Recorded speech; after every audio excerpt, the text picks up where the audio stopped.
Hi everybody, hope you're keeping safe and well. It's been a while since I've done one of these, so I thought, why don't I do a little update on how I am doing, if you are bothered. I'm doing really well, and I think I wanted to say that out loud because July, August, I was not doing well at all, and I wasn't secretive about it. I opened up about it on social media and said that I was having a breakdown, which I was and did. And it was scary and it was a wake-up call. And I had to really dig deep to admit that, for one. To not get scared that it was going to set me back into eating disorder territory, because I know I've got my skill set and tools to be able to get myself through that. I had to start rebuilding again, and I kept trying and I kept trying, and it was really hard. And I kept thinking that it was something physical as well. So when I went to the doctor, I was having blood tests and this, that and the other. But then I sat down with him in person and said to him, do you know what, Doc, I am feeling like I'm hiding behind something at the moment and trying to make this a physical thing, because the thought of being a mental challenge is really petrifying for me, because I thought I had it all sussed, but something's going wrong. And I am having moments where I just don't know what the point of life is, and that is not me.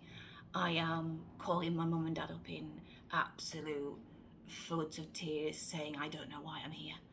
And those thoughts, even though I would never act on them, and God bless my mum and dad knew exactly what to say, they were very, very scary and very, very real. Just feeling worthless and feeling like nothing mattered and nothing was good enough and nobody loved me. And I don't know where it came from.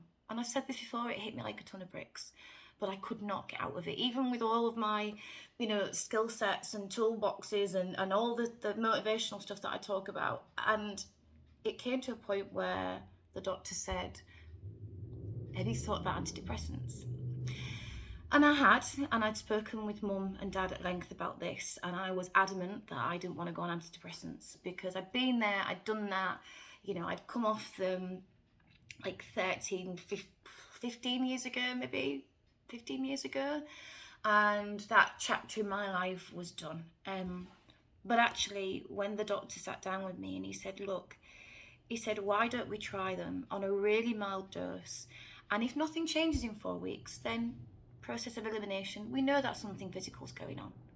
But if something does change in 4, 5, 6 weeks and you're feeling better or you're coping better, then maybe we're down the right track, and that's not a track to be ashamed of. And so I was put on 10 milligram of citalopram about 7 weeks ago now. And I honestly, hand on heart, was really scared about saying this out loud, that I have been on antidepressants. But then the more I thought about it, the more I thought, if I'm scared, there's going to be so many other people out there petrified too. And actually, what do I always talk about? Normalising the conversation. Sometimes our brains, and it is no fault of our own, need a little bit of help. There are levels that, can be low. There is elements that we as human beings just can't control and do on our own. And sometimes we need a little bit of help to get us to that next level. And that's where I'm going. And I think it's a combination of, yes, the medication, but also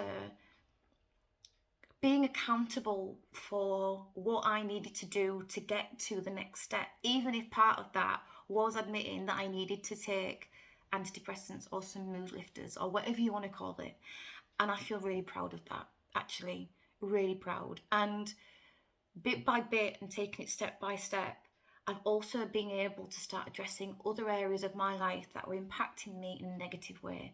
One of them being not giving myself enough self-care and time, because this seed can be all consuming, and acting and radio and being a dog mum and everything, because I have a mentality where I've got to be all things to all people, because otherwise I'm nothing to anybody.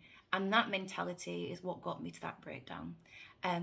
So I've decided to challenge it.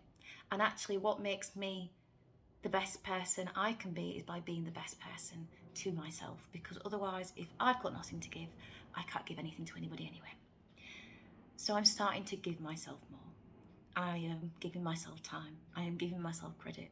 I am giving myself praise. I am giving myself the authenticity and voice to say to you, yes, I am on antidepressants and I do not feel 1 ounce of shame. Will I be on them forever? Probably not. If I am, and they're helping, so what? And it's interesting because the more people I've talked to about being on antidepressants, the more people have told me, yep, I'm on them too. And I just wanted to share that it is okay to not be okay. And it'll be okay in the end. And if it's not okay, it's not the end. And also, equally, my goodness, do you matter? And that's why I share videos like this. If you are struggling with an eating disorder, please know that we at Seed Eating Disorder Support Services are here. If you are struggling with any other forms of mental health illnesses, there are charities out there, especially when it comes to crisis and low mood. Samaritans, Mind, you know, all of these helplines are there for a reason, so that you know that you're not alone. There are so many people out there struggling just like you. But also, there are so many people out there who have struggled and are getting back up to where they want to be, just like me. And you can do it too. Lots of love.